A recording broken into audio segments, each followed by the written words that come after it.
Hello everyone. మనం ఈ ఎపిసోడ్లో కొత్తిమీర జ్యూస్ ఎలా చేసుకోవాలో చూద్దాం. కొత్తిమీర జ్యూస్ వల్ల అమేజింగ్ హెల్త్ బెనిఫిట్స్ చాలా ఉన్నాయి కదా. మరి ఈ కొత్తిమీర జ్యూస్ ఎలా చేసుకోవాలో ఇప్పుడు చూద్దాం. ముందుగా కొత్తిమీర ఆకుల్ని తీసుకొని శుభ్రం చేసుకోవాలి. ఆ తర్వాత శుభ్రమైన నీటితో కడగాలి. ఇప్పుడు జ్యూస్ జార్ తీసుకొని చిన్న చిన్నగా కట్ చేసుకున్న కొత్తిమీర ఆకుల్ని ఇలా జ్యూస్ జార్లో వేసుకోండి.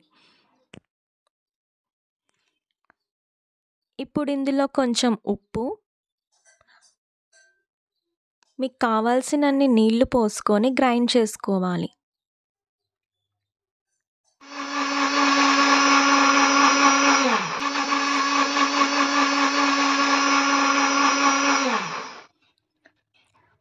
అంతే, కొత్తిమీర జ్యూస్ రెడీ.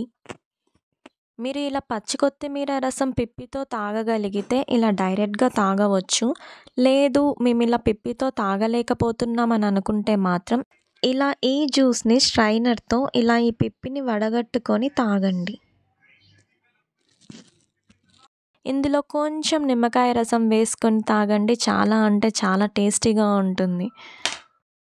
అంతే, సింపుల్. ఎన్నో హెల్త్ బెనిఫిట్స్ ఉన్న కొత్తిమీర జ్యూస్ రెడీ. మరెన్నో ఇంట్రెస్టింగ్ ఫుడ్ వీడియోస్ కోసం రాణి ఫుడ్ ఎపిసోడ్ ఛానల్ని సబ్స్క్రైబ్ చేసుకోండి.